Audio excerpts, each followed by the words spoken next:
Do they have it up there? Right Yeah. there, yeah, it's lit. So you could put it to the street like showing outside. Yeah, yeah, Shit yeah. like that.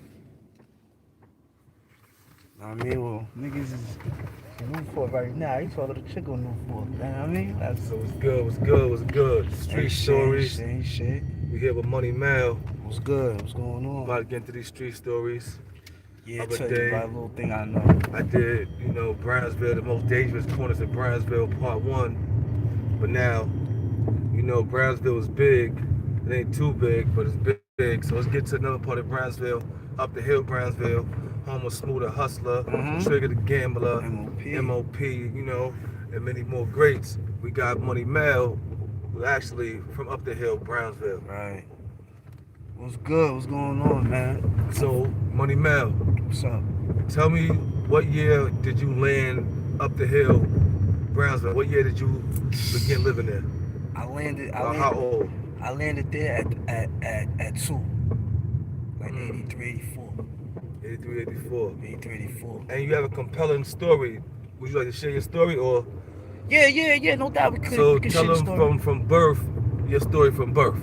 Well, from birth, I was raised by someone that's, not my mom's, and shit like that. So, we used to live, downtown Brooklyn over there, St. James and all that. But then we moved we moved to Brownsville and shit, up the hill, Eastern Parkway, all of that shit. You know what I'm saying? And grew up with a couple cousins. No brothers or nothing, just niggas. I fuck with and shit like that. Regular shit. So what was your family like? Mother, fathers, growing up? How was the house before you went to Household was Brownsville? basically, single parent. Ain't wasn't no father, nothing like that. Went to school, I went to school every day, shit like that. Regular shit. I ain't got the young gangster story yet. So let me ask you, growing up without a father, when you got to Brownsville, did you take notice that Brownsville was dangerous? Like, what was your experience like when you first got to Brownsville as a kid? Well, a lot of shit was that I was always in the crib, right? But as I got outside and I started being, like they say, jump off the porch, I started getting into a lot of shit. One of the things that I saw was a lot of drug dealing. Honestly, I got into that too, but it was drug dealing, a lot of dice, a lot of gambling, a lot of violence. Yeah, shootings, shit like that. You know what I'm saying? Niggas beefing with the cops, shit like that. So what block did you move to up the hill? Like, when you first got there? We was on Eastern Parkway, St. John's Howard, right up the block from Saratoga Ave. Okay. Right by 430 Projects, you know what I'm saying? Where it used to be 430 Projects and shit like that. Now it's just 430 a building. You feel me? What were some of the things you seen as growing up the hill? Because down the hill Brownsville is different It's up the hill different than up the Brownsville. hill Brownsville. I mean, to be honest, not as violent as down the hill Brownsville. You know what I'm saying? Nowhere near as violent or anything. You know what I'm saying? What's good? What's up, Chicken Man? Yo, nowhere as violent as this area. Like, nowhere as violent as this. You know what I'm saying? Right now we're in the heart of The Brownsville. heart of it. Mother Gaston and Blake, Mm-hmm. intersection of Van Dyke houses, Right. Brownsville houses, Langston Hughes houses, Right. home of notorious Wolves, Mm-hmm. Bloods, some Crips. Facts. So yeah, we riding through there right now. We only had 2 projects up the hill anyway. We had Marcus Garvey, which is still there, and we had Prospect Plaza, which is known 430 and shit. So down here, it's violent. It wasn't as violent up there, but 430 projects violent. There was a lot of murders in there. Always a murder in there. Were Somebody you get able shot. to go over there and play? Like, did you have friends from the 430 project? Nah, I ain't have no friends for 430 projects. I ain't have no friends for 430 projects at all. I ain't gonna hold you. You know what I'm saying? Because I was up the hill in the private houses. You know what I'm saying? Okay, so pretty much, so your upbringing, you pretty much up the hill in the private houses, right? but you still was able to see Still a things mixture of going on. everything that's going on. Yeah. So could you tell me your first time visiting down the hill Brownsville? Or do you remember your first time coming down the hill where we at right now? When I started coming down the hill, my first time was probably about, honestly, like probably 15, 16, when I started really getting outside by myself and doing shit by myself. And one of my main corners, I ain't gonna lie, was Rockaway and Livonia. That was the corner. Like, I would get dressed, come down, walk down walk down Rockaway, and go right to Rockaway and Livonia. I actually had family in Riverdale. I still got family in Riverdale and shit. But I used to come down the hill because, it was always live down here. You know what I'm saying? It's always live down here. It's always something going on. So when you got down the hill, were you ever able to see some of the conflict and gang ties that was down here versus what was up the hill around you? Well, to be honest with you, as far as coming down the hill is all projects. You know what I'm saying? So you already know the situation. Like, it don't take a smart man to know what's going on. You know what I'm saying? Like, if you might be up the hill, you might, your homies, your Bloods, your Crips, your GDs, whatever you are. But when you go down the hill, it's that times 3. You know what I'm saying? And it's different. It's real different. Remember, like, coming from a private house and going into the projects is different than coming from the projects going to a private house. So I had friends that lived in the projects. I had a bunch of friends that lived in the P's, and ain't nothing wrong with the P's. It's just the environment and the element of the young crowd that's there. That's basically what it is. So when you get down the hill, it's like you gotta be on point. What are some of your worst memories you can remember growing up in Brownsville? Well, growing up the hill, Brownsville in general, but up the hill, my man Rocks, he passed away. You know what I'm saying? A couple of my people passed away. A cousin that I was close to, he passed away. You know what I'm saying? And how old were you when that happened? How old were you around that time? Well, my cousin, when Man Rocks died, I was young. I was like a teenager and shit. Actually, I was probably like younger than that, because I remember playing basketball on the porch. When niggas used to have crates and shit on the porch. Remember the good old days, the days when shit was fun, playing crates on the porch, basketball. On the porch, you know what I'm saying? So tell me, being from the private house, and then being around the streets, and then after your partner died, stuff like that. What type of effect did that have on you, seeing death at that early age, and understanding that people die of guns and like that? How did that affect you? Being from like, all right. So we got White Walls 2 up the hill too. That's a little short building, and we got like little park rock buildings and shit.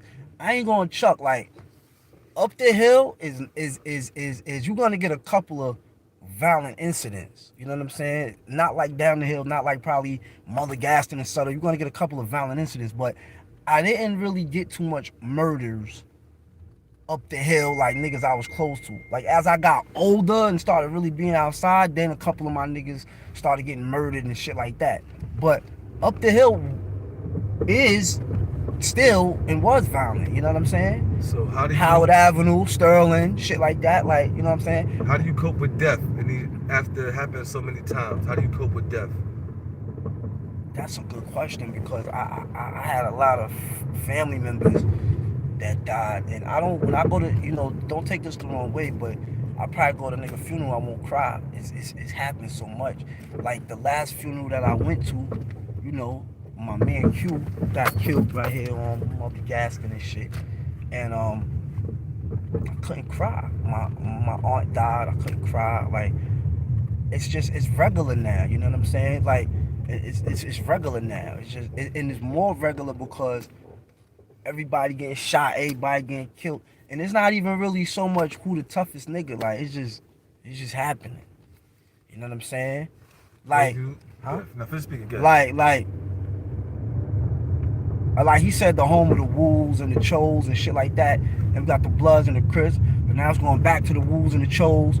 You know what I'm saying? Blocks and shit like that. So it's like it's more active. It's more active. And niggas is really trying to not prove anything. Because niggas, when you're trying to prove something, you're trying to show something. Niggas don't care. It's just niggas don't care to try to show niggas nothing. It is what it is. You know what I'm saying? And I was learned gonna that ask too. you, growing up, you're an older dude. I'm pretty sure you grew up around the crack era, 90s. Did you witness that up the hill, like the crack era, how it hit the projects? Yeah, my friends, my cousin actually RP, like I said, Man Rocks. Like, my cousin actually got into it with Man Rocks over some drugs that my other cousin didn't pay the nigga for. So crack been out. You know what I'm saying? And eventually, my cousin Mell, R.I.P. from Red Hook Project, you know what I'm saying, he used to deal with Calvin Klein, all that shit. He came up the hill. He started selling drugs. I eventually got into it with him. You know what I'm saying? Selling crack. You know what I'm saying? And it was money. Like it was money. You know what I'm saying? Like I remember on this corner right here, Howard and what's that? Howard and St. John's. Put the camera on. Show them what we I at. remember on Howard and St. John's and shit. Right here, cause we on Howard right now in Lincoln. I remember on Howard right here in motherfucking St. John's one day. I came out, this dude named Carlos. I was selling like, it was dimes. 15 in a pack, so I had like 150. Nigga just wanted the whole, he wanted the whole shit. You know what I'm saying? He wanted the whole shit. Right there at that store right there, right on that corner, you know what I'm saying? Yeah, this Howard, St. John's and shit.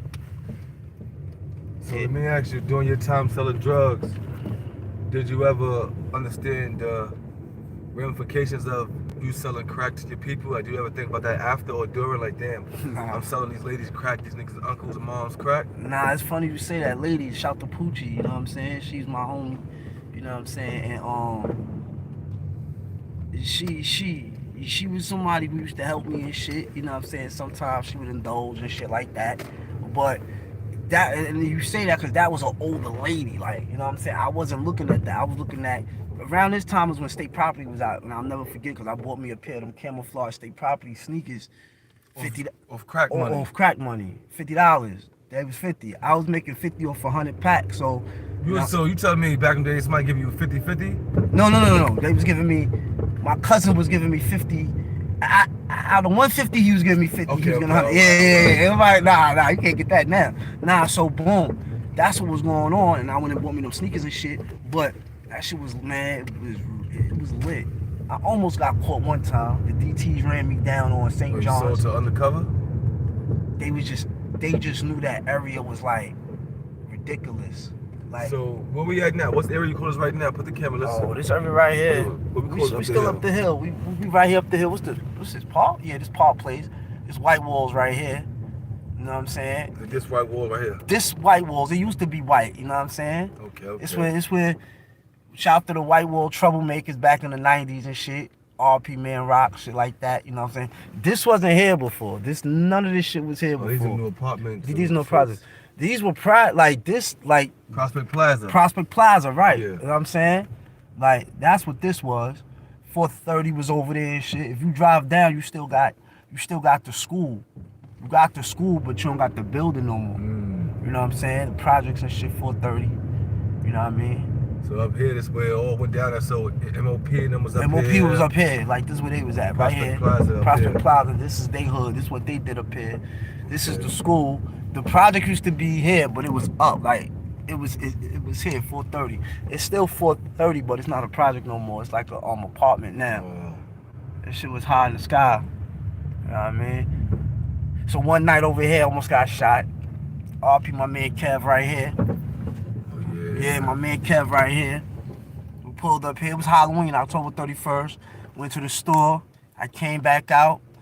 Niggas heard gunshots. I was right by that ice shit right there taking a piss. Niggas heard gunshots, hopped in my man V.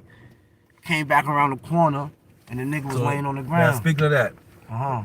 Bring the camera back, right? Speaking of that, so growing up in Brownsville, you know, I grew up in Brownsville my whole life. Totally. And one thing that I know of that I can't say 99, 100%, but 99% of the time is accurate. Have you ever been shot at? Because everybody I know in Brownsville been shot at. I can't say I've been shot at because somebody's shooting at me, because I don't want to chuck like niggas think that's cool. I could say I've been in situations where the shots have been toward people I've been with and they so came. It wasn't directly at me. Okay, so I said, know what I mean? 99.9. Right. More than 1%. Yeah, 1%. You know what I'm saying? And, you know, I remember I was in I think that comes from primarily too living in certain up the hill. Like, yeah, in certain situations. There's less activity. It's less activity. Like, you got those projects. You got, you know what I'm saying? Hold on. You got those. That's 10 Amboy. Yeah. What's the other one? 1400. Them shits ain't no game either. But this used to be 430 right here. This was it right here. It was a project. Now it's apartment building and shit like that. But yeah, I've been in situations where the niggas have been, you know, shot. Niggas been shot at, but not me. I just was there. You know what I'm saying? Yeah, because 90% people I know, you know, it should get rough. I've been, yeah, shit like that. Shit crazy, yeah, man. Shit crazy. You got Sterling right here. You got Eastern Parkway right here. You know what I'm saying? It's nothing but houses up here. You know what I'm saying? So how do you feel it did this difference from down there in the sense of more, not say suburbs, but houses, but it's so close to the gutter? Like, would you feel somebody to move here? Would it be recommend somebody say, hey, there's a house on the block open? Would you recommend somebody to move there? I would recommend somebody to I would recommend somebody to move here because it's Eastern Parkway. Well, shout out to Wild Bunch too. Definitely shout out to Wild Bunch. Definitely you know up to here, the Wild Bunch. Donnie, son got the book that's out. OG Nuke. I mean, shout out to the homies. They definitely a lot of them home. Facts. Their story is crazy. I read their story too. So Facts. yeah, they definitely up the hill too. Facts. Get them. Shout out to everybody up the hill. So I know doing your street time in the streets. How many years you say you put in the streets? I mean, I've been outside. I mean, I dropped out of high school. Yeah. I dropped out of high school at 17. So I guess since 17, like once you drop out of high school, you outside, like you with your friends. So the next question to ask you is, 99.9 people I know also been locked up. Have you ever been arrested out here in the streets? I've never been arrested for putting in work and shooting niggas. No, period. Just saying, like, as far as getting arrested, like, I've been arrested. What was your life like as far as that, the criminal aspect? Because you know, you say you grew up, wasn't have parents around. Oh, right. Selling I get drugs. where you're going. So, what was that like? Did you keep going till you went up north, or did you find a point in your life where you said, "I'ma stop"? I mean, the drug shit stopped because my cousin had got sick. Okay. And the drug shit stopped, and then I did some other shit, so the drug shit stopped. When I got locked up, it was for some bullshit, but what niggas don't understand is when you get locked up, the law is still the same. So I went to the island. I wasn't on the island for a while, but I went to the boat. I was on the boat for a second and shit like that. But when you come from a private house and you hit these sections and these spots and shit like that, it's different. You know what I mean? I wasn't expecting to be around criminals and all of these niggas. It was like a culture shock, like seeing cells and niggas who, you know what I mean, like they fucking murderers. And you see it on TV, but it's different when you there. So what was it like for you when you was there? It was like a culture shock? Like what the fuck? I stay. Yo, when the judge first said I was remanded, because I didn't know what that word meant, but when the judge first said I was remanded and I went to Rikers Island, I was shocked. Like I went to OBCC. All right, we're going to stop right there, y'all. The next segment is going to be his first day on Rikers Island. All right, y'all. So tune in for part 2 of the Money Mell. We're going to do a little mini documentary stories, street stories of Money Mell, a.k.a. the Global Gecko. Fact. So stay tuned for Money Mell's first day on Rikers Island. We're going to find out how it went down. Fact. Did he get washed up? Did they take his phone time? Did they hit him with the yo fam? Let me see your pin number to make sure it work. Know what I'm saying? And a nigga be a fool and give me a pin. Like that, you got both. Oh yeah, just give me a pin number. Then you better make a phone call. All your minutes is gone. Know what I'm saying? It's gone. You know what I mean? Did he get phone checked? Did the blood niggas take his sneakers? You know what I'm saying? Did the Crip niggas take his sneakers? You know what I mean? The CEOs knock his tooth out. So we gonna get into it, y'all. Part 2, his first day on Rikers Island. Okay, son ran around Prospect Plaza, so you know what it is, family. You know what it is. He ran around Prospect Plaza, Oklahoma, Saratoga, Bergen, murder capital. Baby Grizz, what up? Remember the plaza? Money Mell, my guy. Salute Money Mell. Shout to you. Baby Grizz, NYK. What's up, Money Mell? Good to see you. Legendary Saratoga, the Ville. Okay, it's love. So look, y'all, we out. We dropped that part 1. We're gonna get into part 2. And don't forget, we got some hood news coming too. Remember hits from the street? Got the new hits from the street. Shouts. You already know hits from the streets, bro. You might see them on your block. You might see them on your block. I'm gonna be out there. You know what I mean? I'm gonna be out there. This summer's gonna be crazy, y'all. So if you see them out there, you know what I mean? Have something good. Make sure you get on that camera, you know what I mean? Have something good when the cameras come out. It's gonna be your time to shine. Uh-huh. Bing bong. We out. That's a fact.